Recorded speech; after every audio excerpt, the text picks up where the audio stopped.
Greetings and welcome to the latest edition of the Entheogenic Evolution Podcast. As always, I'm your host Martin, and I'm happy to have you with me today. I'm joined in conversation by Daniel McQueen, author of the just-released book Psychedelic, Cannabis, which is all about using cannabis to help heal and treat trauma. And as it just so happens, he's the third Daniel interview in a row, so it's our Daniel trifecta here on the Entheogenic Evolution Podcast. You can find out more about Daniel and his work in Boulder, Colorado at his webpage, medicinalmindfulness.org. We'll get to the conversation in just a moment, but first, as always, a few quick announcements before we do so. We'd like to say thank you to Axel, who has signed up as a new patron over at my Patreon page.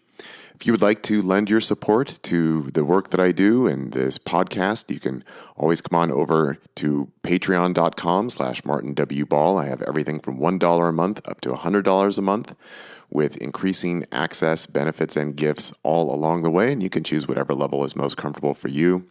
And of course, if you are in the mood, you are welcome to make a PayPal donation to the podcast. Just stop by my personal webpage at martinball.net and use the PayPal link that is at the top right of the page, and is by donations from listeners like you that help keep this podcast going and making this content available out there in listener land. Also, I do like to remind you that I am available for 30, 60, and 90-minute consultations to help you integrate your entheogenic experience, particularly from a non-dual and energetic perspective.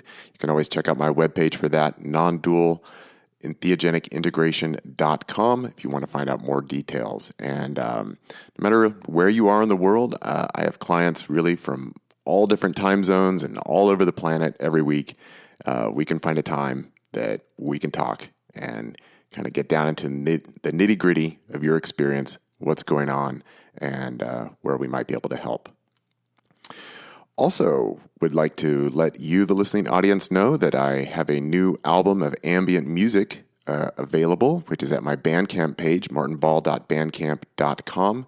It's called In Twilight Times. As I've mentioned here on the podcast, I had been working on the audiobook for my latest medical memoir, A Sleep Story, which is all about my chronic sleep disorder and current medical condition.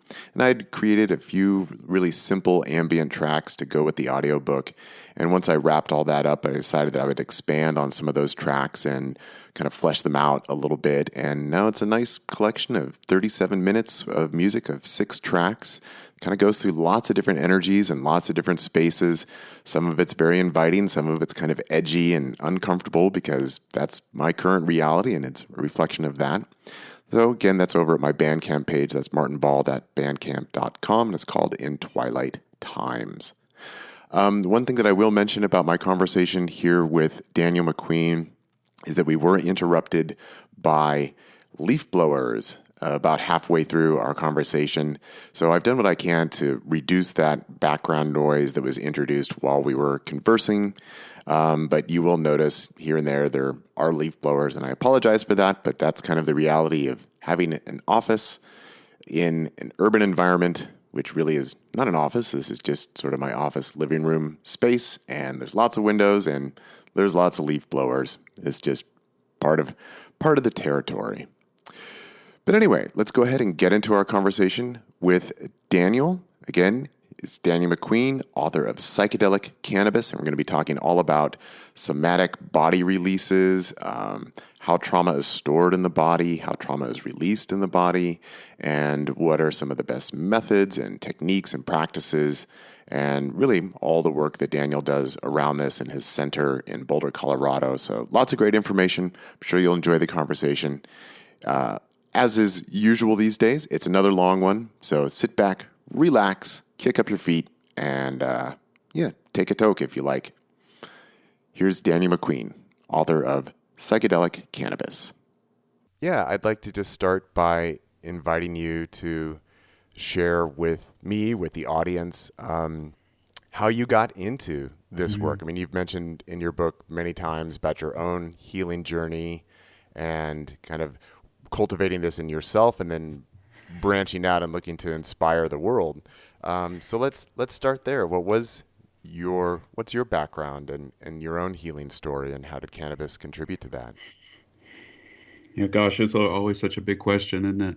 Mm-hmm. Um, well, I've been into working with psychedelics since before I was, or since I was a young adult. It's always been something that's deeply inspired me. And I was fortunate to be part of intentional communities when I was younger. They were on the spiritual side of the spectrum of the psychedelic work. Mm-hmm. And at some point, I realized that there was some pieces missing. And that's when I went back to school and got my master's at Naropa for psychotherapy and counseling Mm-hmm. from a transpersonal perspective. And and I got involved with map studies and got involved in the movement. That's when it really started taking off. This was about 12 years ago or so. Um, and a couple of years after that, in 2014, cannabis became legal in Colorado. And a friend of mine said, "Hey, I know about your interest in psychedelic therapy. Have you ever considered working with cannabis as a psychedelic?" And to be honest, I just never had. Like, I had had really profound experiences with cannabis before. More often, it was in conjunction with another psychedelic or Mm-hmm. something, but I had had, specifically cannabis experiences. And we gave it a try with some friends, and it just really blew us all away. We were surprised by the intensity of the experience and the depth of it. And I've just been on this road ever since. It's just been ongoingly more and more inspiring. Um, so I come from a history of childhood bullying. I grew up in Arkansas, and I'm just as I am now as I was as a kid. It's very different, especially in that area. I was told I had an overactive imagination and Mm. was too sensitive about things in life. So basically meant I had like a heart. Yeah. Um, so I think I had, some pretty significant trauma growing up and didn't realize it until much later. And psychedelics for sure helped me through that process, but cannabis has been the part that's gotten it into my body, like gotten the healing physically in my body, and it's helped me the most really through that process. And so now I get to share it with all kinds of people. We have a training program where I teach people how to do this, and we have a center here where we get to share these practices and sessions with others. And it's just ongoingly meaningful. So so that's kind of how I got involved. Okay. Well, Just followed a thread. yeah. I Well, mean, like typical psychedelic exploration. It's like, what's under this little rock here, and just takes you on a ride. yeah, well, there's a few things that you just mentioned there that I'd like you to maybe expand on a little bit and follow up on. And first, just going back to the idea that you had been living in intentional spiritual communities and that you felt that there was something lacking there. I have my own opinions and views there about spirituality and spiritual communities, and I'm just kind of curious what it was that you felt was maybe not being addressed. Mm. Um, so I wasn't living in these communities. These were just communities that I was part of, and friends of friends. These were never psychotherapeutic communities. These were more on the spiritual community side, and I think there was some overuse. I think there was some lack of Mm, education of the effects of psychedelics. I mean, this was a long time ago. This was 20 years ago. Like, I didn't know what Arrowwood was at that time, and this just wasn't part of the conversation. And some of the misconceptions, like you can pray your struggles away. mm, We're calm in there. There's a little yeah. magical thinking there. A little bit of getting lost in the light and like overusing, not integrating. I mean, these words just weren't in the vocabulary at that time. And there was a sense of escaping something, like going to another world or another reality or another realm, and it was out of the body. Yeah. Um, and so I went to school, and I went to school to get the therapeutic, the psychological side of the work. Again, I was just not with people who were psychotherapists and such. Um, and that showed me that there were specific techniques that could be used within these spaces instead of just surrendering into the experience or turning towards the light of the divine or whatnot, that were really useful, So I started to explore that. And then the somatic piece, like, I think, and cannabis has taught me this more and more, that healing happens in the body, and that cannabis helps bring us back into our bodies. So there's something really important about that process. Um, and I think there's just like some safety stuff. Like, I think it's not uncommon in our communities to hear things like, just keep taking more. If you're still struggling, keep taking more medicine, right? Like, or do that journey again. And for somebody who's really struggling, that can just be more and more destabilizing, right? So I just realized I wanted to learn more perspectives, And that's when I found Stan Grof's work. And that was really instrumental in getting me to Naropa. It helped me understand my experiences from more of a therapeutic perspective than just a spiritual perspective. And it just made more sense to me, to bring in the psychology aspect, So, and there just wasn't that container in the communities that I was a part of. It just wasn't part of the language. Um, Yeah, and I think that that's a really important thing to recognize because now, perhaps in looking back on your life, you can say, well, I can see that these things were missing from the community. And um, the reality is that this was not really part of the dialogue back then. It wasn't really part of the conversation. That now, I mean, these words that show up in your book throughout, the idea of harm reduction, that's a relatively new concept. mhm, It's a new part of the discussion. And the emphasis on preparation and facilitation and integration, that these are all things that are being developed kind of right now. We're at the very forefront of that. And so I think mhm, it's worthwhile to look back at maybe what was happening in the past, and we could be a little bit critical of that and say, well, these elements are missing, and also recognize that, well, no one was really thinking about that at mhm. that time as well. And I do think that there has been a propensity towards, certain forms of spiritual bypassing in the psychedelic Yeah. community and spiritual communities. And sometimes we can be critical of that, but also recognize, well, but it wasn't even part of the consciousness then. That it was the idea of, well, let's just pray more, or let's have another ceremony. And I really Mhm, like your emphasis of what goes on in the body and how significant that is. And this is an area, the medicine that I've most talked about is 5-MeO DMT, and many people associate that with like completely out of the body, sure. complete transcendent experience. And I've always tried to bring the focus back to, well, what is actually happening in the body when people are in these states, Mhm, and what is the potential for healing when we're actually addressing the body and not just a spiritual experience or some kind of mhm, transcendent experience. mhm. So something else I wanted to ask you about, and then I want to come back to this in the body idea, Sure. is just that you mentioned being bullied in school, and that's certainly something that I encountered a whole lot of as a young person in school. So I can really identify with that. And I mean, I just get the feeling, just seeing you here now and talking to you, that you seem like a nice, gentle person and sensitive in those ways. But anyway, back to the concept of bullying and what takes place there, and it seems to be, at least for myself, as being a sensitive person, being someone who is different from others, that really just was a target for bullies and for people who wanted to be mean and wanted to Mhm, single me out.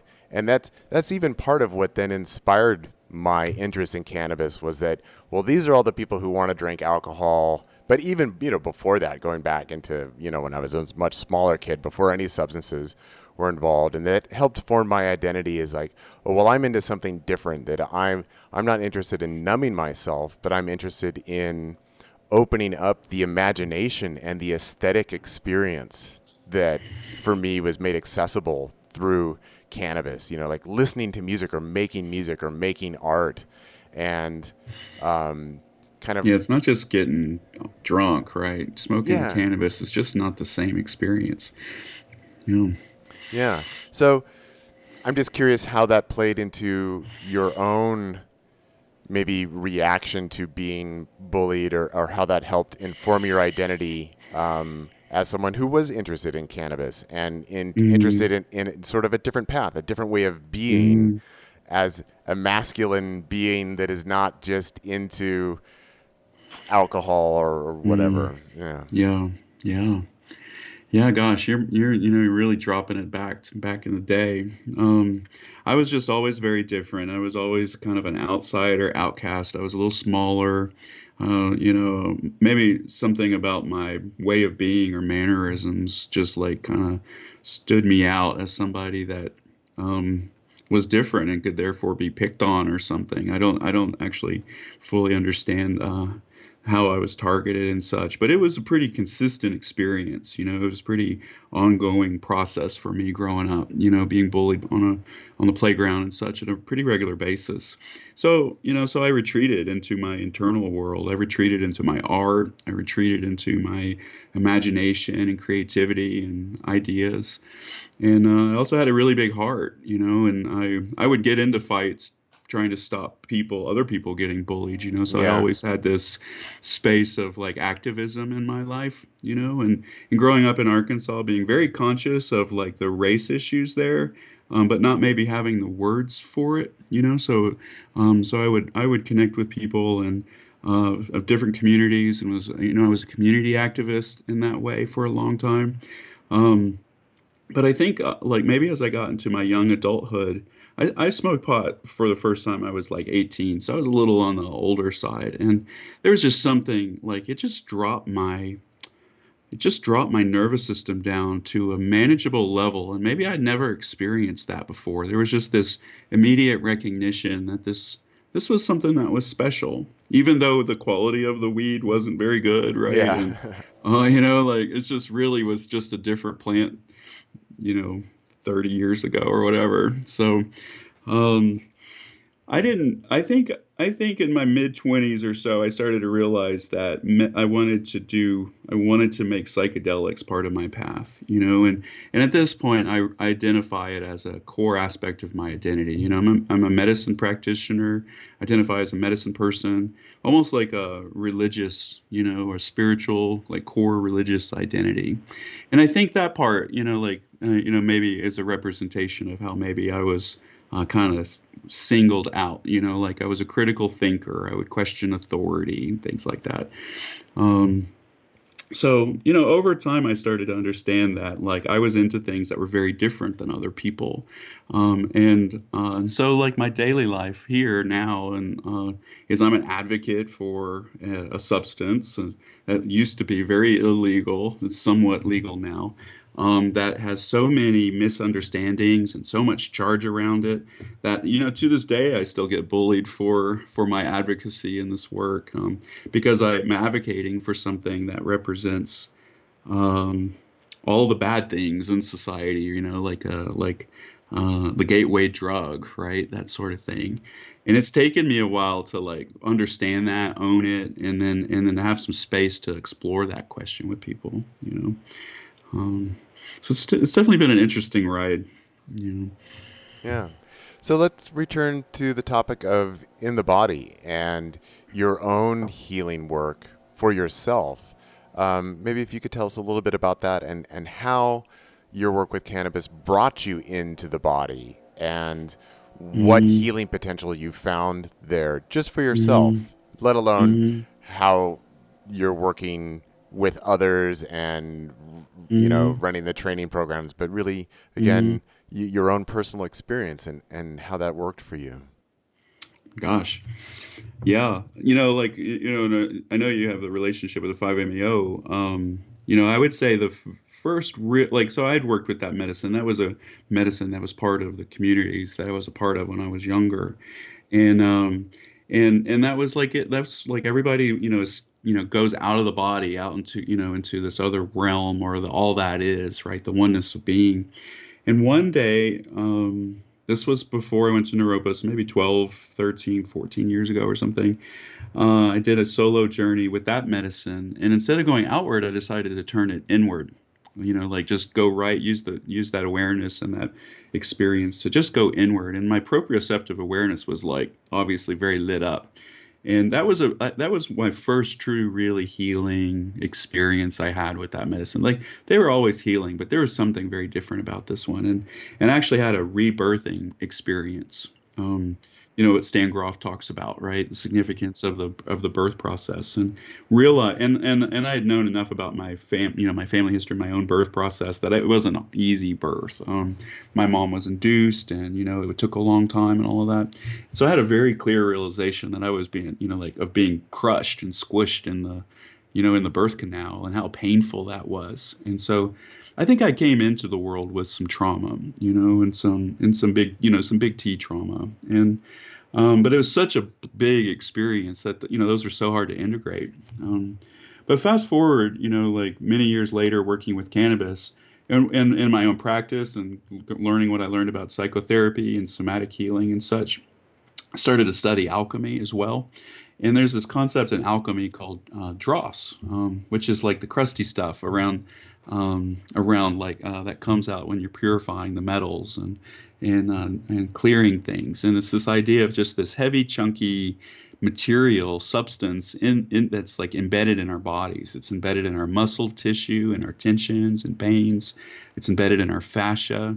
It's even embedded in our thoughts and our memories and such. It's anything that's unprocessed or causes stiffness or stuckness, both emotionally or physically.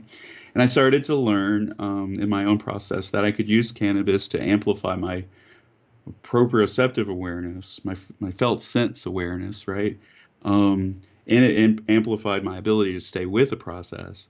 And the cannabis itself has muscle relaxing qualities to it, right? Like it's a natural muscle relaxant, and it was enough to start to engage this dross, just as if you're engaged in like a somatic experiencing, like other psychotherapeutic process.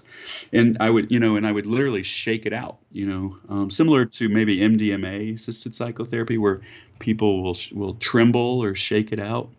Those are really significant healing experiences. They just create so much more space in the body and such. And so I just kept doing that. I made it a personal practice, and I would, about once a week, I would go into a meditations space and listen to some good music and smoke some cannabis and meditate. I'd sit and meditate. I'd do a lot of stretching. And at some point I'd lie down with some good music playing, and my body would vibrate or tremble and shake it out. And in that process, I would have memories, I'd have emotional releases, all kinds of things. And it was such a meaningful experience to me that I wanted to share it with my friends. And, so we started to do circles and such, and everybody was having these experiences. And I was just, curious to figure out how to make it even more effective, So I just started to experiment on all my friends. And bring it to them, introduce it to them. And I learned a lot from observing and participating in those experiences with them. Yeah, but I really love the focus of what's going on in the body and the way that energy is encountered, whether they be emotions, thought patterns, behavioral patterns. And this is something that I've always promoted as a fundamental idea, that it's one thing to change your mind, to change your thought patterns, to change your behaviors, but to use your word, the dross, the residue of all It's of like a our residue, yeah. yeah, that it's actually all stored in the body. Even things that people might conceive of as being spiritual wounds or spiritual issues, that it's not in some ephemeral place out there, but it's actually all lodged within the body. It's all lodged in the body. Yeah. It's in our fascia. It's in our muscles. It's in that spot that you stuff all your emotions in. It's where you've been hurt physically in the past, like from a car accident or whatever. Like it's just these kinks in our system.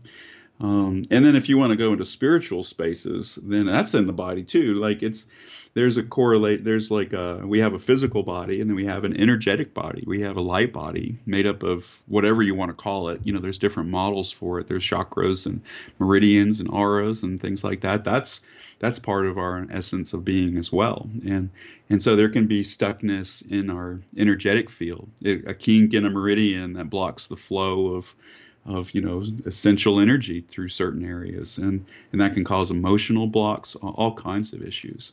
And cannabis, there's something about it. It just opens up the body enough, just opens up the cellular structure enough to address it, to resolve it in some way. It's not just in the nervous system, right? Like MDMA is really great for resolution of trauma, like held within the nervous system and the neural structure of the brain and such. But cannabis gets it like in your physical cells, and that's just, we call it a somatic psychedelic for that reason. It's just like your whole body gets to trip. Yeah, and it's this very physical process where, as you're describing, there's tremors, there's vibrations, there's shaking, and that might be accompanied by making sounds. It might be accompanied by spontaneous free movements that take place in the body. And that when all of this is like, for someone who doesn't know about any of this, if it starts happening to them, it can seem very unusual and very strange. Like, why? Super scary. Yeah, why is this happening? What's happening to my body? And it can trigger anxiety reactions and shutting down.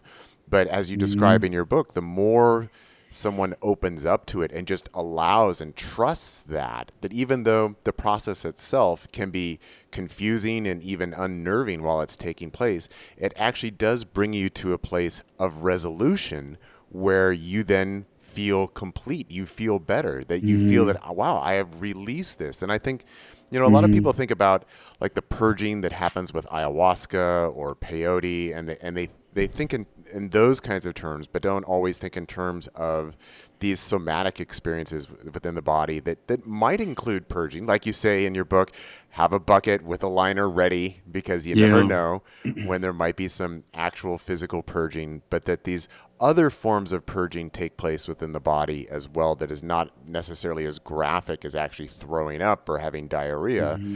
But it's still part of the same process. And I really love that you emphasize that word as well, that it's a process that takes time, and you have to be available to it in order for it to take place.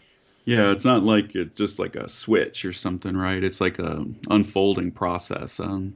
I normalize it, like if you're not in the right container, if you're hanging out with friends or you're at a festival and all of a sudden this stuff is happening, it can be a really scary and unnerving experience. But in the right container with the right support, I remind people, I tell myself all the time, it's like, this is what healing looks like. This is good news. Like shaking like that or twitching or having like spasms that are painful and releasing them. You're right. It's just, you feel like there's a resolution, and it doesn't mean like whatever happened didn't happen or whatnot, but there's a greater understanding and clarity and self-acceptance and compassion. It's just something is completed in these processes, and it's, purging can happen on cannabis for sure, but it's not that common, and so it's a little gentler than say ayahuasca or peyote for these practices, so it's just a little easier to stay with big experiences in a way, One of the most fascinating experiences I had of physical healing I witnessed was with a client who came. She was pretty. She woke up with a really severe pain in her neck, and this was a common experience for her, but it was very clearly emotionally related to. And we were wondering if we should do the session or not. But she said she really wanted to, so I was guiding her through the process. And this was after she smoked, and just helping her bring awareness to her neck and the pain.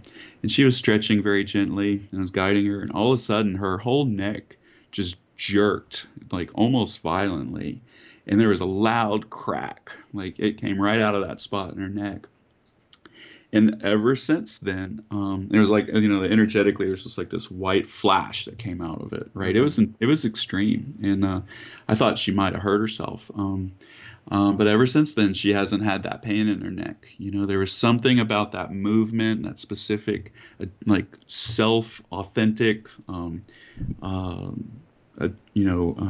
spontaneous adjustment that occurred. It's like her body knew exactly what to do to resolve that tension there. And that was a really meaningful experience to see something transform like that. And that it would be permanent even, or, like whatever's permanent, but it's like hasn't come back since. And this has Yeah. been years. So Yeah. Well, there's a number of things to pick up on here. Maybe we could talk a little bit about what is the safe container and the safe setting, and again, kind of contrasting to this. So let's say you're at a concert and you take a couple hits off a joint, and then you start shaking and vibrating, and you like freak out, and like that could lead to an anxiety attack, and then yeah, maybe absolutely. somebody going to the ER and and freaking Yeah, out.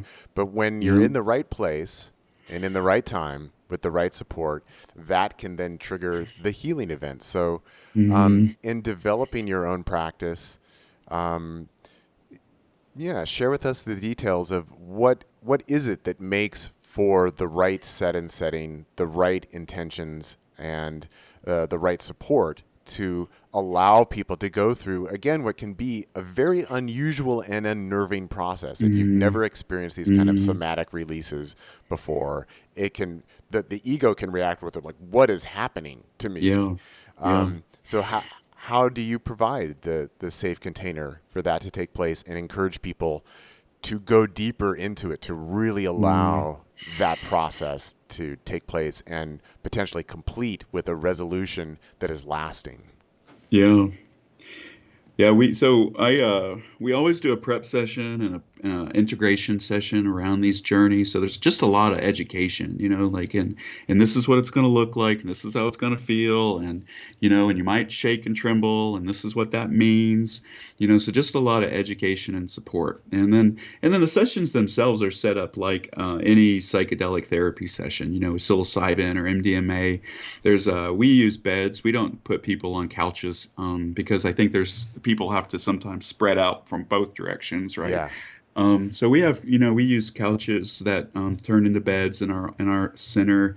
We have wonderful music playing. We have altars in our rooms. The medicine's taken with intention, either through a guided meditation or even a prayer.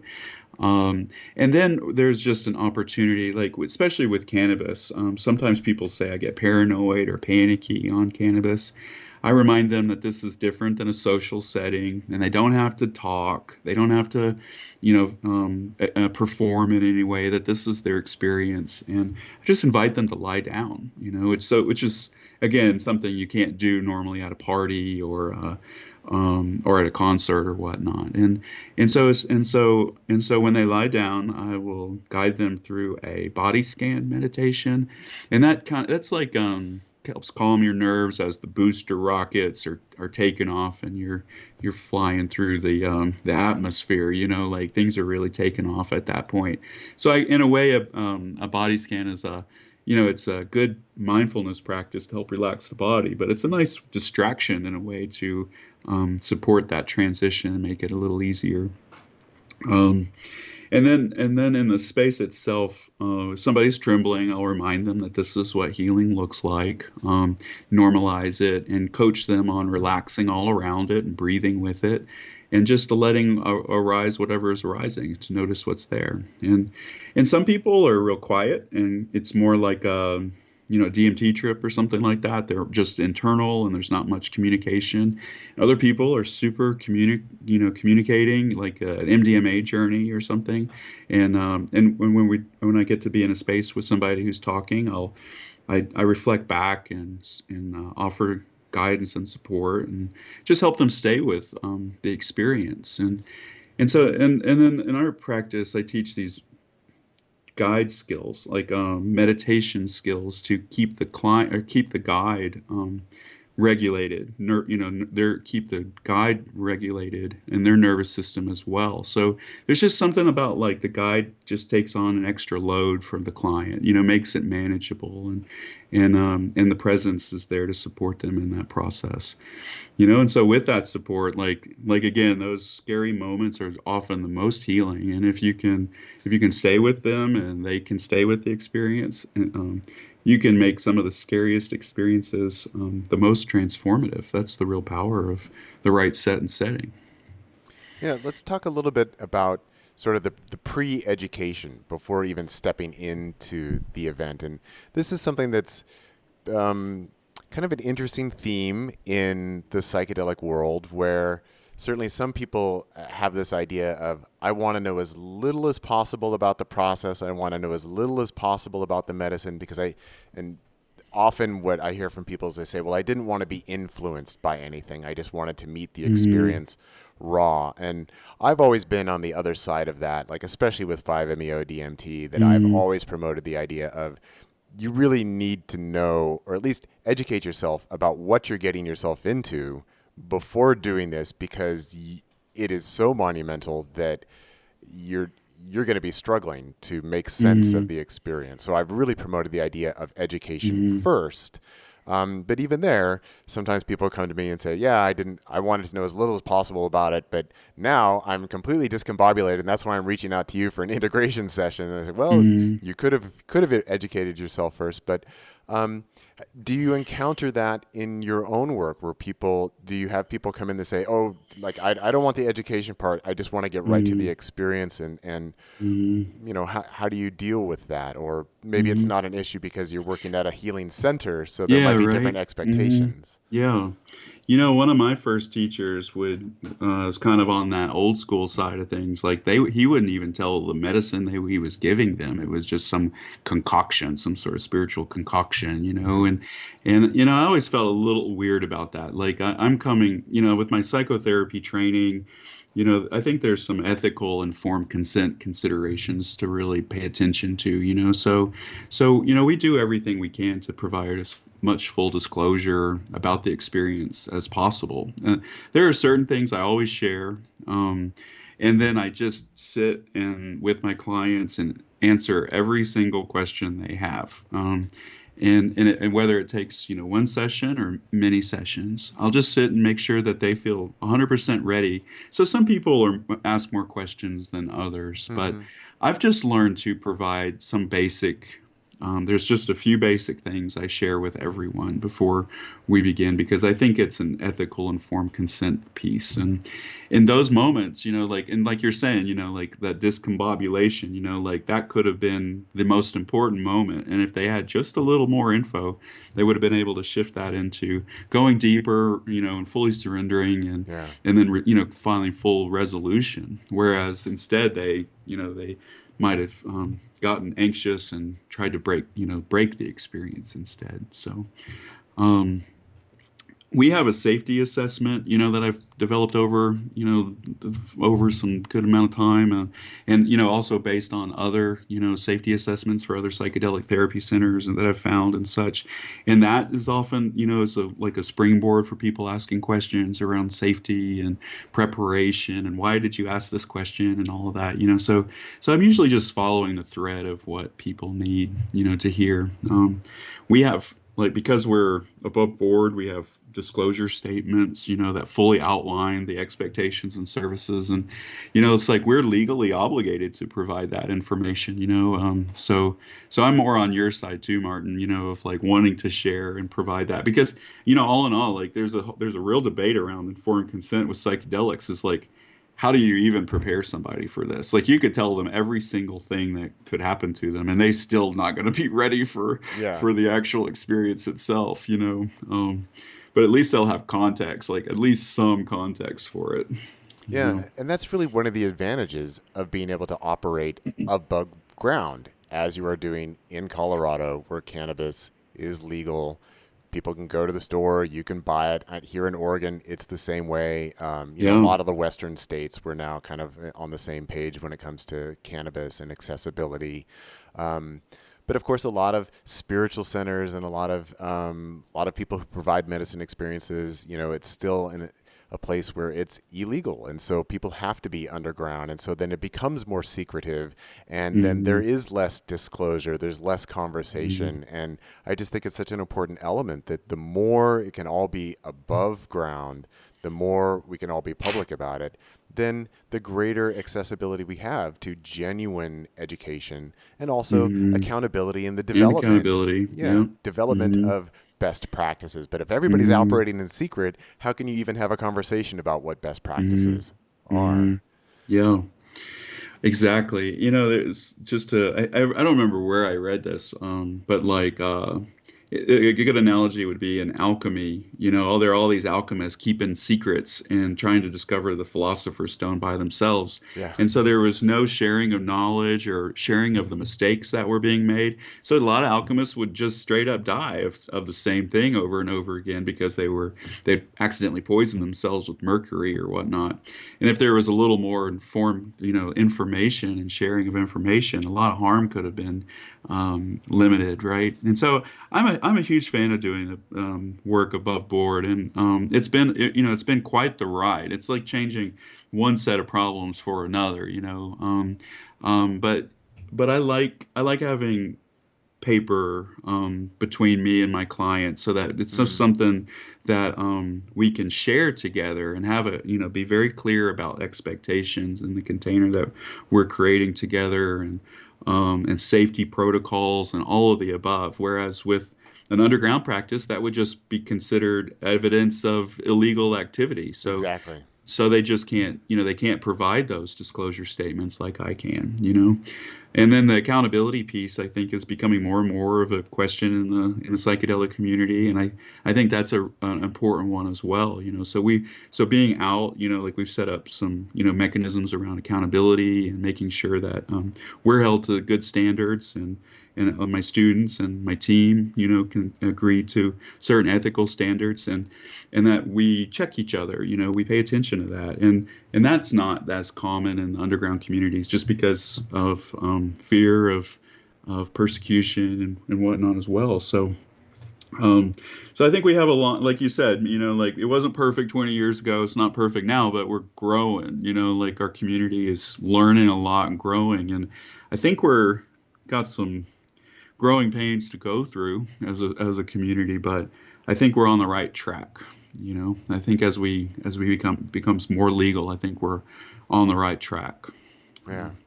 So let's get into the idea specifically of psychedelic cannabis, and maybe let's sort of unpack that a little Yeah. bit more. And because you do write about it in the book, and again, just to remind the listeners, we were discussing your book, Psychedelic Cannabis: Therapeutic Methods and Unique Blends to Treat Trauma and Transform Consciousness, and you do talk about how sometimes it can be very visual. It can be similar to, say, like a Hmm. DMT trip, and I find that very fascinating. I myself have Hmm. often not found cannabis to be all that visual at that level for me, Sure. with the exception of when I first moved to Ashland, Oregon back in 2007, that I started working trimming medical cannabis. And so I would do that for hours and hours and hours a day. And then I'd come home and I'd get high. And at night, when I'd go to sleep, I would see fractal permutations of cannabis leaves and buds, and it'd go Hmm. on endlessly.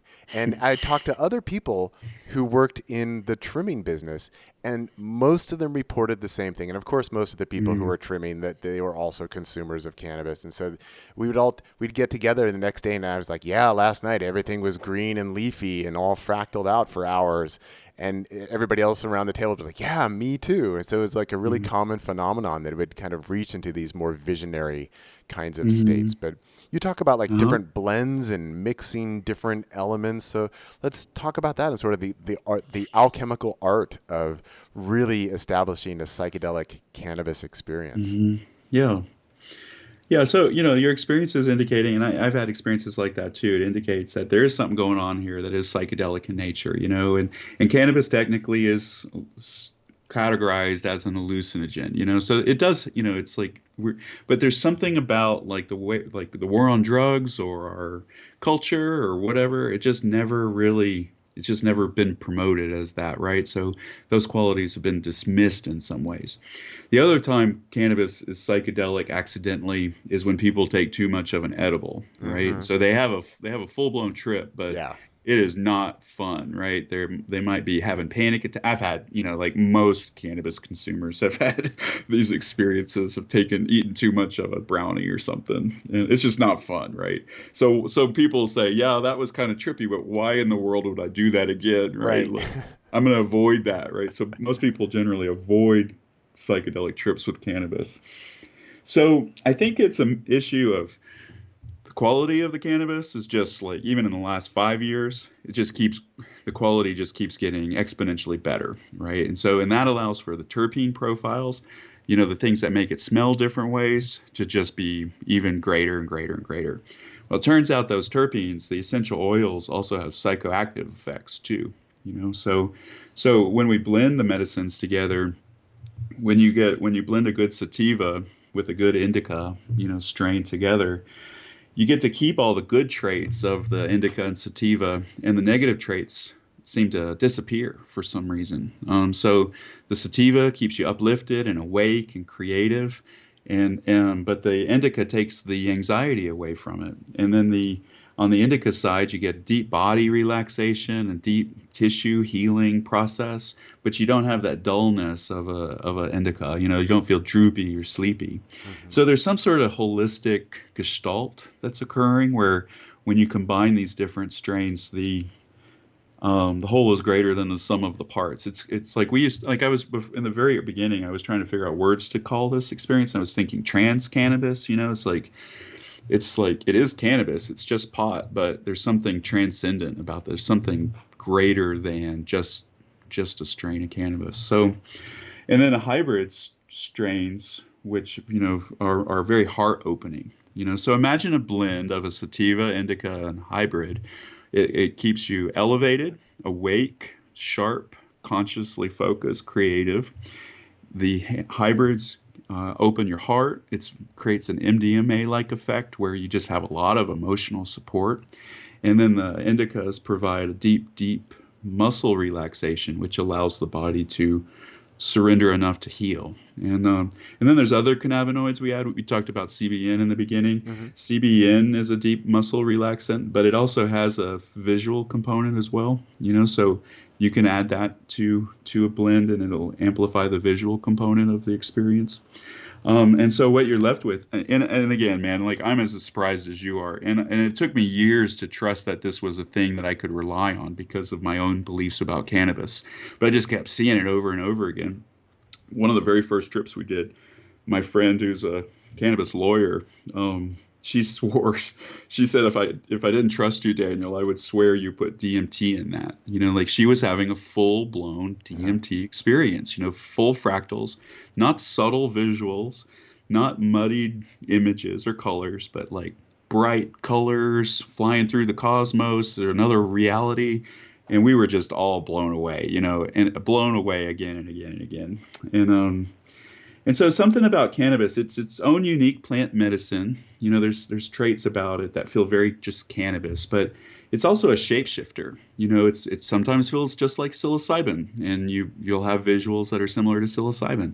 Sometimes it feels just like MDMA, and it won't be visual, but it'll be very deeply relaxing and just feel really good and heart centered and access to memories for trauma resolution work. Sometimes people say it was just like ayahuasca. They describe it as just like ayahuasca. I've had experiences that were just like peyote. I've had experiences that were just like 5-MeO. I've sat for people with cannabis who will have like 5-MeO journeys in a row, but on cannabis. Yeah. It's just like something about it they just keep bopping into that non-dual space in a really big way. So I don't understand how it works, but cannabis it's just by its nature psychedelic, and when you get the right blends, it's kind of like ayahuasca, like combining the DMT with the MAOI. You get the right combination of terpenes and cannabinoids together. It can be just as psychedelic as taking a hit of acid, and that's the piece that's still surprises me, and still, like people like are starting to get that it's something that's as reliable as eating some shrooms or whatever. But we're still, bringing it into the culture that, hey, this is a legal psychedelic. What can we do with it here? Like maybe there's an opportunity we should explore here. I'm curious if you have found, or if you feel that this would be a true statement or not. So for me, what I've noticed is that often cannabis, after having experienced another psychedelic, then can bring out echoes of that. Yeah, Like, it 100%. was like, oh, well, last week I had ayahuasca and now I'm smoking some cannabis. And like, here we are back in ayahuasca again. But I'm Yeah. curious with clients who are coming to your center and doing this work, if many of them have prior psychedelic experience, so maybe they're more Hmm. prone to have that sort of that returning echo, or are there Hmm. people who are just experiencing cannabis for the first time and then also proclaiming, wow, that was super visual and that was, Yeah. very bright and fractals, and then I went into non-duality. Hmm. Do you find that there's that correlation of prior experience of it then deepening for people, or is even with it for, Like say, a naive. yeah, Hmm. someone who is kind of new to the whole space, if they're getting Yeah. similar effects? Yeah, I thought maybe that was a factor too, especially in the beginning. And what happens, so these are all just keys, right? So if you had just taken ayahuasca, the cannabis will open that door again so that you can go back into that neural patterning that was activated by the ayahuasca. And what happens, cannabis is a good integration tool, so instead of doing another ayahuasca journey, which might just be too much, you don't need to be too soon, you're not quite ready or just physically fatigued from the last one, you can smoke a little cannabis, lie down, and complete whatever the ayahuasca journey Yeah. was working you. So it's a good resolution tool. Um, so what I found though is that there's no correlation. People who've never taken a psychedelic or even ever smoked pot, they can have full-blown psychedelic experiences as well. And most of so people who are curious, like psychedelic curious folks, Mm-hmm. never taken psychedelic, they might come see me because like the idea of ayahuasca sounds too scary, so they'll try start with cannabis, but then they have a full-blown 3 hour ayahuasca journey um, working with me. The primary difference between, say, ayahuasca and cannabis is that there's just a lot more agency with cannabis. You can kind of hit the pause button with cannabis. Like, say, you wanted to sit up and go to the restroom, you can just sit up, kind of reorient, and then you're kind of just high. You're not tripping anymore. With Yeah. ayahuasca, like, that's not really an option. Yeah, you're Go to the swimming through cosmic space just Yes. to get to the Just to get to the bathroom. bathroom, right? With cannabis, you just go right back to being high. But then as soon as you lay back down again, it's like you hit the play button and it comes right back on. It's pretty wild that way. So that's a big difference. Um, One correlation I have found is that people who've done a lot of psychotherapy or have had a lot of mindfulness practice, experience in mindfulness practice, can really go deep with these skill sets, and these experiences. So it's like they just have a skill set, a navigational skill set, and are able to engage the material more than, say, somebody who's never had practices like that. So with trauma, it's usually it's pretty spontaneous. Somebody's coming for deep trauma healing. It'll usually, like, no matter what their experience, that stuff's going to come up for it to be resolved. And that's like Stan Grof's inner radar idea of just your body knows exactly what to do if given the opportunity and to heal. Yeah. And just something I wanted to kind of reiterate about what you said, that you can use cannabis to kind of resolve processes that it started on another psychedelic, but maybe hasn't Hmm. reached a point of resolution or a point of completion. And it's surprising to some people. It's actually exactly what I recommend for people who perhaps have had trouble fully processing a 5-MeO experience, that they think, oh, well, like, that's completely on the opposite end of the spectrum of cannabis. And it's actually advice that I give people quite often. Um, the idea is, well, you're incomplete from your 5-MeO experience, so take some cannabis, and then, just as you're saying, lie down, go into your body, pay attention to what's going on in your body, and it can help bring it to a point of resolution. And it Hmm. might even go all the way into a full 5-MeO It might, experience. yeah, And yeah. then you can actually come out of that feeling more complete and more grounded. And I think that's just one of these really powerful aspects of cannabis, that not only can you take it while you're working with any other psychedelic and it can augment it, but it does have this really powerful ability of post experience helping you to integrate and bring to resolution what might have been a bumpy ride or something that just hasn't reached a point of completion. And I think Yeah. it's such an important concept that a lot of people leave their psychedelic event incomplete. And that's what causes anxiety and Right. being disturbed afterwards. And here we have this It's wonderful incomplete. tool. I mean, it's so great that you're in Colorado, I'm in Oregon. We have easy access to this. It's like, great. You can go and go to your dispensary. You can get the medicine that you need. You can go back into your experience in a much more manageable way. But really, I think, as you're emphasizing here, and I like to emphasize as well, that the focus is not on going out, but really going into your body, paying attention to Hmm. how you are embodying the experience, and that's where the resolution actually happens. Hmm.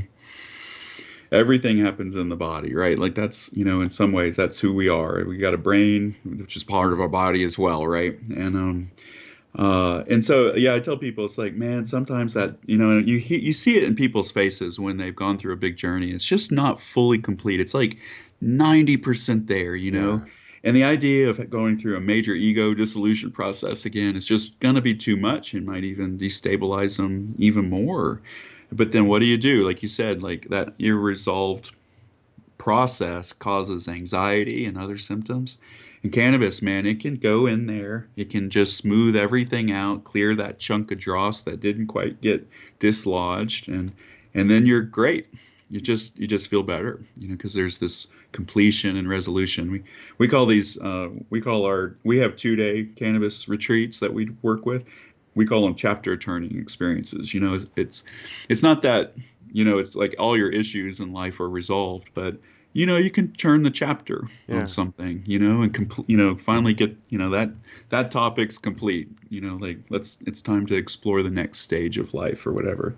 So yeah, I'm glad you're offering that. Like, not everybody gets that, so I'm glad to hear that you're offering cannabis for that work. It's important. Yeah. So I really want to get into talking about the center and the programs that you run there, but I do have a question that I didn't Sure. really see come up in your book at all, and I'm just curious if you have just any thoughts on this. And that's around the fact that we have built into the human body is the endocannabinoid system, that Mm-hmm. our bodies are actually primed for cannabinoids, that it's part of our functional nervous system. And for me, I've always thought that that's part of why cannabis works so well, is because it's actually Right. very natural to our bodies. So I'm just wondering if you have any thoughts that you wanted to share on that. Again, Mm-hmm. because I didn't see anything about that in the book. Mm-hmm. Not that it needed to be there, but I was just sort of curious if, Yeah. if you had any thoughts around that subject that you'd want to share. Mm-hmm. Yeah, I appreciate that. I think I didn't include certain topics because, people have already written about that, and I wanted to, address like the potential use of cannabis as a Yeah. psychedelic. Cannabis affects the 5-HT2A receptor, like the serotonin receptors, like other psychedelics do. So there is something there with that. But you're absolutely right, is that every cell in our being has these cannabinoid receptors, and it's to bring our bodies, our psyches, our minds to helps us return to homeostasis. There's something, it's a regulatory mechanism Mm. in the body, and so if you're too elevated or something's too activated, it'll cannabis, THC, and CBD, other cannabinoids will help drop us down. If it's too low, we're hypoaroused, depressed, it'll bring us up. Right, so like the mechanism is returning to homeostasis, and when you add a good dose of cannabis, what happens is it starts to activate the nervous system um, before it splits into the sympathetic and parasympathetic nervous system, right? So it's called we call it a charged equilibrium, meaning you're fully activated and awake, but also fully deeply relaxed and accepting at the same time. It's a charged Mm. homeostasis, and that's all done through the endocannabinoid system.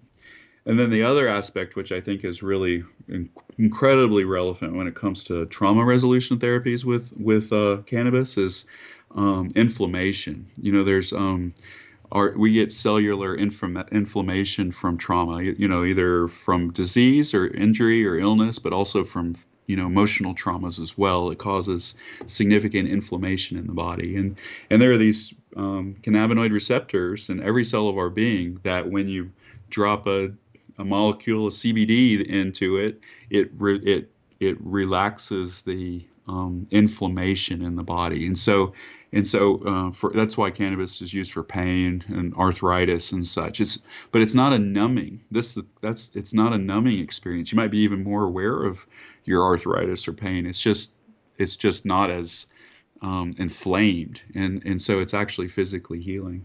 So I think we're about 2% of what we could know about cannabis. I think there's that much potential with this medicine, and I think we're going to start seeing really advanced applications for both physical healing, but also, applications in altering very specific states of mind using THC as a booster rocket in combination with other molecules, other essential oils, and other supplements and things.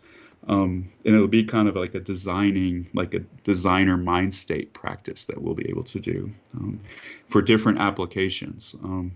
Creative problem solving, like trauma resolution healing, artistic expression, emotional interconnection with communities, possible resolution of conflict in communities. There's going to be so many applications, and it's all about bringing everybody down to a regulated homeostasis so they can think clearly. Yeah. Yeah, awesome. So when did you make the transition from kind of experimenting with friends and associates and kind of doing this work to then actually putting together a center that could house all of this, as from the actual sessions themselves to education and training programs? What was that process like for you? I started when cannabis, so I started my program before cannabis became legal in 2012. It was a harm reduction program, and I wanted to teach people how to sit for their friends and things. So we started doing workshops of like just psychedelic education and harm reduction and skill sets of how to create a safe space for you and your friends. And so the education piece was always part of it. And then cannabis became legal here in 2014, and so I started groups. We called them conscious cannabis circles, and they were, so imagine a group of a dozen. Sometimes we'd have as many as 30 people lying in a circle after they've smoked some cannabis, and I'd play a music set for them, and people would have righteous psychedelic experiences, so it was just fun. We would, it's more on the spiritual creative side, is when I, in those containers. And then I started realizing people were coming because it was helping them heal and resolving their whatever traumas they were working through. And I was also seeing people shaking on their mats, and I started to see that there was a correlation there to like somatic trauma therapies and such. And so I started to, and people just started to ask me, do you do this on an individual basis? And so I started to invite, like I would go to people's homes and set up my speaker system, and they would do a journey on their living room floor or something. And that was, not too long after the conscious cannabis circles, maybe a couple of years, I started to really develop that. Laws made it prohibitive. We couldn't work outside of homes for many years. So I worked out of my own home. I had a really nice meditation studio in my basement, so it would be dark and very private. And then and so it was mostly me in my private practice. My wife would sometimes facilitate journeys with her clients as well. But then social use laws in Colorado became more prevalent. They're still kind of on the beginning side of that. And so I was able to negotiate with a owner of a commercial property here to allow us to do these practices in sessions, like at the commercial space. And so now we're officially a center. I have 8 practitioners working with us. Most are psychotherapists, but we have a couple of interfaith ministers, psychotherapists in training. We also provide ketamine services as well. So we have a medical doctor on staff, and we just added a group space here. So, so we'll be able to facilitate groups as much as 12, 16 folks at a time. And that's going to make our services much more accessible, much more affordable to be able to offer them again in groups. With COVID, all our group work shut down for, 18 months or so. So we're just now starting to get back into providing groups experiences as well. Yeah. And actually, since you mentioned that, I'm curious, are you getting people in now? Certainly, I've been reading a lot around mental health around COVID, and just the idea that even not even people who have had COVID, which itself just sounds like a really horrendous, horrible experience, but that the population in general has actually been traumatized by this. And I'm curious if you're seeing elements of that kind of coming up in this work, that we've all been cut off, we've been filled with anxiety, that all this uncertainty, this political crazy turmoil that we've been in, is that showing up in sessions? And it's in the sessions, yes. I mean, everybody's had a difficult couple of years, to say the least. And we've been affected. My grandmother died of COVID. I'm sorry to hear that. Yeah. A lot of people have experienced great loss during this period, but just the uncertainty and the isolation, if, people with, mental health struggles, all of that got amplified. And so we're at the beginning of a major mental health crisis in this country, I think. And it's starting, and it shows up sometimes. Trauma shows up as aggression sometimes, right? Yeah. And so we've had to, guard the edges of our program of people who really need help, but don't have the right personal wherewithal to ask for it in the right way, And so, and in some ways, being a psychedelic practitioner, we become targets of weird behavior, with, around us, So I'd say it hasn't really shown up in our sessions. Our clients are just amazing human beings, but we've sometimes had to protect the edges of our program in ways that we hadn't before, hadn't had to in the past, people really seeking help, but might be on the delusional side and the, the psychotic side, because it's just something in them broke during this period. So I think we're on the beginning of a major emotional roller coaster in this country, and it seems to be getting worse at this point, not better. So we're hoping to be able to help as many people as we can, and work with as many people as we can, and teach as many people as we can, because cannabis is easier and more accessible than other psychedelics, so it's translatable more so in that way. But a lot of people really need our help, and we're seeing this across the board. Like, I talk to other practitioners and other communities and stuff, and everybody's just a little more amped up than they were before. Yeah. And some of it has gotten a little on the scary side. Yeah. I can definitely appreciate that.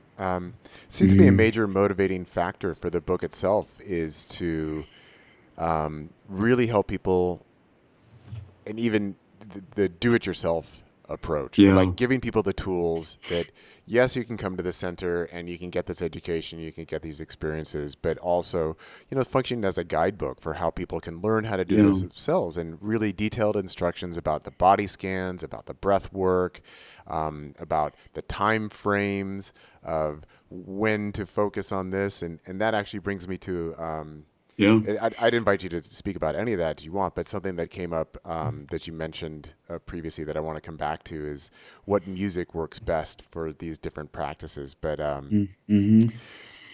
that's a fun part of it. Yeah, so any part of that, but definitely I want to talk about music, because I love talking about music and how it works so well in conjunction with psychedelic medicines, and was such an integral part of the experience. But you're welcome to pick up on that riff anywhere you want. Yeah, maybe just say I wrote the book after friend of mine and I attended a special conference on psychedelics and spirituality.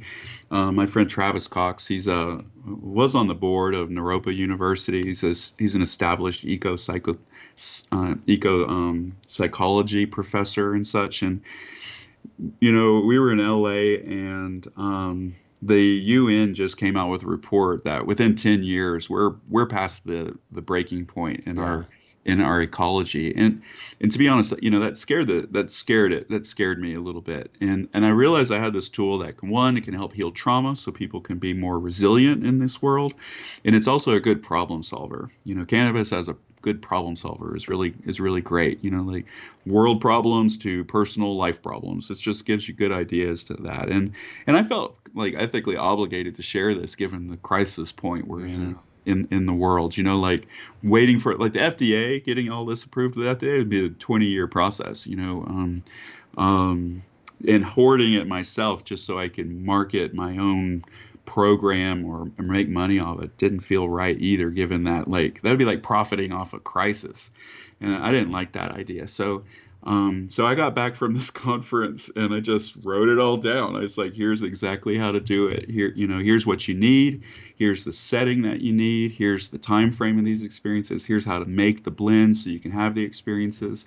And here are specific skill sets that you can use to resolve trauma so that we can survive this period of time.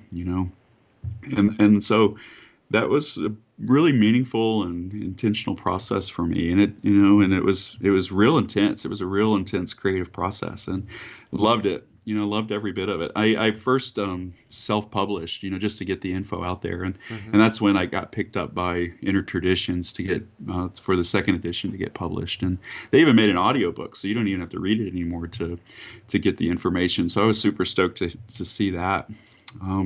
We talk a little bit about like music selections and stuff in the book. Again, these are really big questions, but what music is the best is it's like so personal, right? And so when I do one-on-one sessions, I'll actually live mix the music and pick music as I go and match what I think the person's where they're at and kind of nudge them in different directions with the music. You'd think that somebody struggling with a lot of trauma would want relaxing music.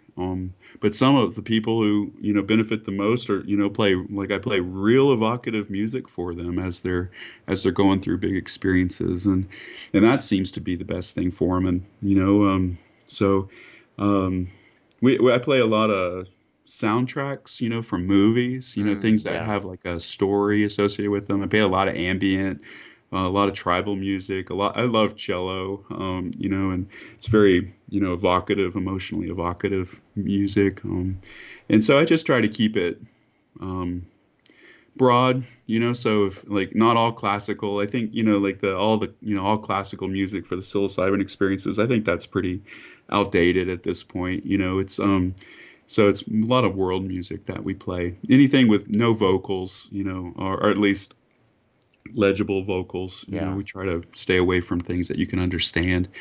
And it's a big part of the experience. Music activates new neural pathways in the brain, and I think that forms another dimensional aspect of the work.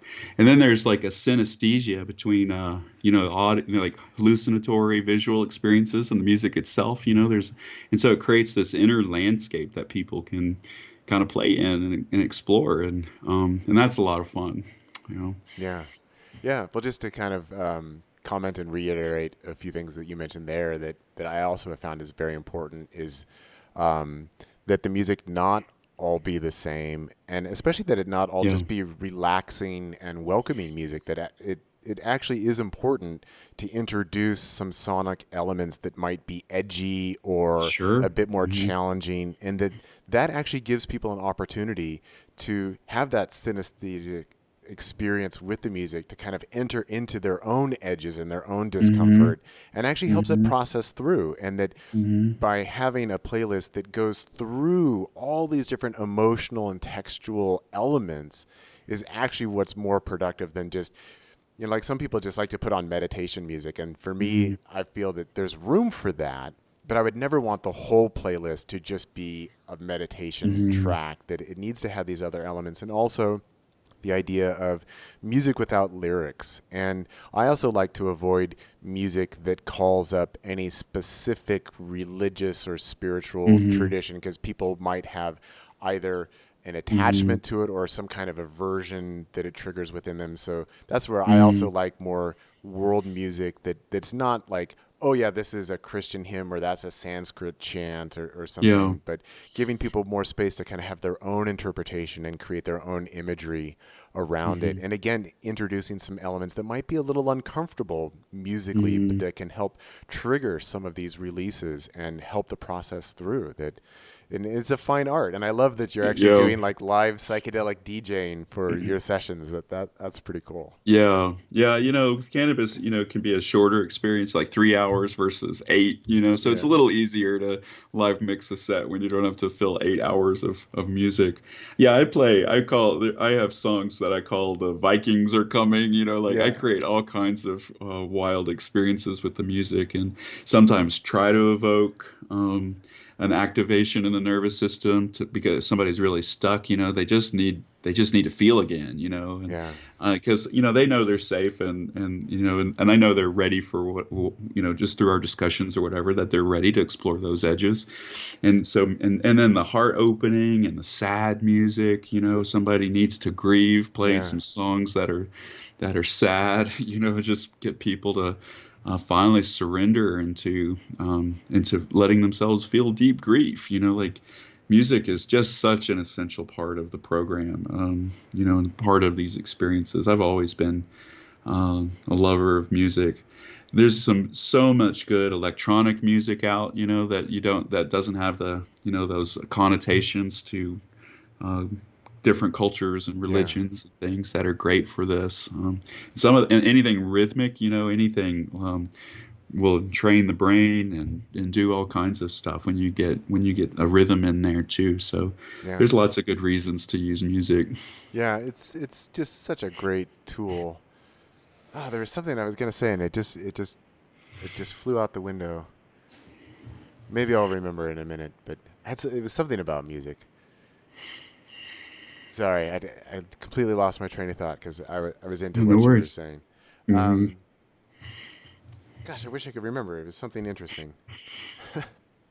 um, no, I'm completely off track. Um, well, where do you see all of this moving forward? Let's go there, and if my thought reoccurs to me, then I'll Sure. bring it back. Yeah. More all of this, we're talking about pretty big subjects here. Yeah. Psychedelics or cannabis. Well, specifically the work around Hmm. cannabis and Hmm. healing. Yeah. Hmm. I think that people are going to get it more, like as we get more experience and share it more. I think cannabis is going to become more and more understood as a psychedelic. That's my hope anyway. We're working to teach people how to do this, and so we've got little centers and communities all over the country and Canada, so I hope psychedelics just in general are integrated into society in a way that's sustainable and healthy, and deeply inspiring. I'd say like long term, I'm paying attention to the corporate interests that are coming into the movement, Hmm. and really making sure that we have like the voice of the tradition of transpersonal psychology is still relevant through this process. So I think there's going to be some big debates in the future around like the trajectory of psychedelics in our culture. We don't want to make them so mainstream they lose their magic, but we want them to be accessible and we gotta make them legal. Like there's no excuse for things like this to be illegal. So I'm just going to keep doing my part to be an advocate for these medicines and to be to show an example of how it could be done in a good way, and that hopefully that inspires people to keep that path going and alive. But I think psychedelics are here. I don't think they're going to be able to block them again like they are, but I'd like to really advocate for safe use practices so that we can stay safe but really live into our potential with these medicines. So I think the world and then the world itself is in such a turbulent area, it's such a turbulent Yeah. period. Is this a stage? Are we, a transition stage? Are we going to get through this, or is this what it looks like now, and so using psychedelics to help navigate, like as a survival mechanism to navigate these spaces, again, to gain like ideas and resolution to problems so that we can have a good lives through this period, I think is really important. Trauma resolution is probably the most important thing we can do for the world right now, because there's just so much trauma, from war and uncertainty and ecological destruction and race and class issues, so there's so much potential. The question is, are we going to be able to act, to live into that? I don't know the answer, but I think that you, me, a lot of people are really trying. So I'm hopeful more than distraught. Yeah, Mm. good. So I'm just curious, what's your perception of sort of the state of affairs in Colorado itself? Because again, sort of like Oregon, it's been very progressive in Colorado. I know that there have been some decriminalization acts that have taken place there Mhm. as well. But just what's your feel of sort of the psychedelic access and culture within Colorado itself?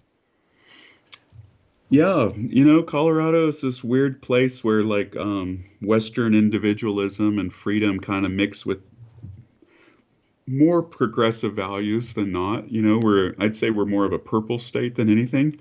I think Colorado did a really good job in regulating cannabis, from a solid business perspective, but also with awareness of social issues. And I think that's showing up in the movement for the decriminalization of psilocybin. There's some really great activists in Denver who brought decrim to through SPORE, an organization called SPORE, and decriminalize psilocybin there. And they're working to make it a state initiative. So I think Colorado has the potential to be one of these places where these medicines become legal before other places, Yeah. and I'm hopeful for that. And but Boulder, it's a progressive town. It's got its issues and things, but it's one of the few places that I could have done this work 10 years ago. And that's one of the reasons I landed here, was like I felt safe enough to engage these practices. The fact that I have an office, like that's not going to happen a lot of places. But since the 10 years, I mean, there's now lots of places that I could do this work in. And so I see the progression. And I think what we're going to see is legalization of cannabis on the federal level, maybe in the next 4 or 5 years. Like, people think it's right around the corner, but I don't really trust that. And it's okay. Like, I don't have to deal with that right now. And then moving quickly behind that is going to be the legalization of psilocybin MDMA through FDA approval process. But I think um, the state initiatives, the ballot initiatives, the legalization initiatives that sidestep the FDA, Mm-hmm. I think they're probably going to surpass that. And so there's going to be a huge debate within our community of right context. The people who want to do it clinical and medical and have the FDA approval are going to want to monopolize it. And then other people are going to really push back on that and say, hey, we've been using these medicines for, what, 10,000 years. Maybe we don't have to require a doctor to prescribe it. So there's going to be a huge debate, and it's going to be fascinating to watch and to be part of. Yeah, I think that that's a really important one, and one that I've liked to write about and speak about. That I think that it's great to have the clinical approach, and I think it's great to have the clinics and the trained professionals, but that there also needs to be room for, you know, secular use, spiritual use, religious use, traditional use, and kind of have all of these elements work together. And not everyone needs to be trained the same way. Not everybody needs to Sure. follow the Yeah. same protocols. But um, Hmm. Hmm. yeah, I think it's very fortunate that you were able to do all of this in Colorado. Just to share one quick experience for myself, that like I mentioned, that I got into cannabis when I was in high school, and I very quickly became an advocate for, like, we need to change the laws around this. I was Yeah. like Hmm. posting flyers up in my high school about why cannabis Hmm. should be legalized, That's and awesome. and Hmm. then after moving to Oregon, and when uh, medical cannabis was already legal, but there weren't any retail shops yet. But then the laws changed and allowed for retail shops, only for medical initially, and now it's both medical and recreational. But I remember the day that a friend of mine opened the very first dispensary in our local area for medical cannabis, and I drove up in my car, and it was completely unexpected, but I just broke down crying in the car in the Hmm. parking lot. It's just like, I can't believe this day is here. And, Hmm. you know, it's coming in Hmm. more areas. And I think that it's great that cannabis was the first domino to fall here, because Hmm. it has so many applications, and it is so easy to use, and it is so safe in so many ways, and that it's just the beginning of this transformation. And I fully agree with you that the socio-political, economic, racial, and particularly environmental situation that we're all currently facing necessitates new approaches and necessitates Yeah. change. And it is traumatic to think about. We live in the West. You get Yeah. wildfires just like we're getting wildfires, and this smoke and all of this from climate change, that it's really having Yeah. an impact now, and that we haven't Yeah. even reached the point that scientists say this is what we really need to be concerned about. Hmm. So Yeah. I think it's only going to become more traumatic, and we're going to need more healing modalities and Right. more ways to address this in a way that really brings the most benefit to the most amount of people. And to that end, I think that your book really Mm. serves can really serve humanity in that way, because we do have more access to cannabis than we do to these other medicines. Right. Yeah. I'm curious. Appreciate that, man. Yeah, Yeah. do you feel there's going to be another book down the road, or is this what you have Oh, for now? sure. Yeah. Yeah, so using this as a therapeutic tool for psychotherapists and guides, it's like this first book was about, peer work and doing your own work, but there's a lot of skill sets that we can teach and some orientations that we can share. So that's in the works. There's we haven't talked really about this, but I have a DMTX project, and there's a lot of interest in that program, and so there could be books around that as well. I'm so busy doing the work, it's hard to Yeah. find time to write. So I'm trying to restructure my life so I can get back into writing and get more information out there. But as soon as I can, I'll share everything I can, because I agree with you. I think it's that inspiring and that important. So. Yeah, well, I certainly got the impression from your book that you're a busy guy, because you're running a lot of different programs. And I'll even say Yeah. that, your book ended up in my mailbox completely unexpectedly. That I figured out later how it got to me, but it was just like the book came addressed to my podcast. I was like, whoa, well, where did this come from? Hmm. And I'm really glad that it No. did. And Yeah, me I'm too. I'm really Hmm. grateful that you were able to make time for me today to have this conversation. I know you've got training programs coming up, so I'm sure your Hmm. mind is pointed in that direction. But it's been great getting to know you and speak with you today, Daniel. And as I mentioned in the emails, you're the third Daniel in a row here in the podcast. So Yeah, this is we the danced Daniel. into cluster together. Yeah. It's funny. That's great. Yeah, so I just like the way that worked out. But yeah, let's wrap it up with anything that you feel that we didn't touch on, and also where can people Mhm. find you online? And again, your book is Psychedelic Cannabis: Therapeutic Methods and Unique Blends to Treat Trauma and Transform Consciousness. Is this out now? That you mentioned that it had been Yeah. self-published, I think, under a slightly different title Hmm. previously, but Just came out yesterday, so it's on Amazon, and perfect. you can get an audio book of it, and through Inner Traditions. I'm assuming they're going to be putting it in stores too. So Inner Traditions has been really great to work with. Just want to give a big shout out to them. I learned so much working with that group, and so I think that's how you got that copy. Yeah. So super grateful for them. I learned a lot. I learned a lot working with them. Definitely get the book if that's all you ever do. Really wish you well with that. But we have a center here in Boulder, Colorado. It's called the Center for Medicinal Mindfulness, medicinalmindfulness.org. And then I have my training program called Psychedelic Sitter School, where I teach people how to use cannabis as a psychedelic to be a guide for others. And it's a great training program and a good foundational skill set to work with other medicines, but we specifically work with cannabis, and because I'm just so inspired by it. So So yeah, come visit. And Martin, I'd love to introduce this work to you as well. So if you're ever in this area, I'll show you the space and introduce you to the plant in a new way. So Great. Great. anytime. Well, thanks so much for your time today, Daniel. Really appreciate it, and congratulations on the book being out today.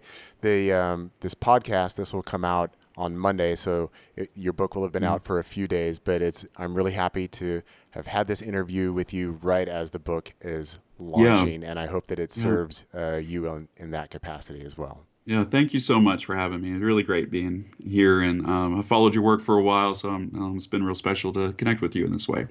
All right, right on, Daniel.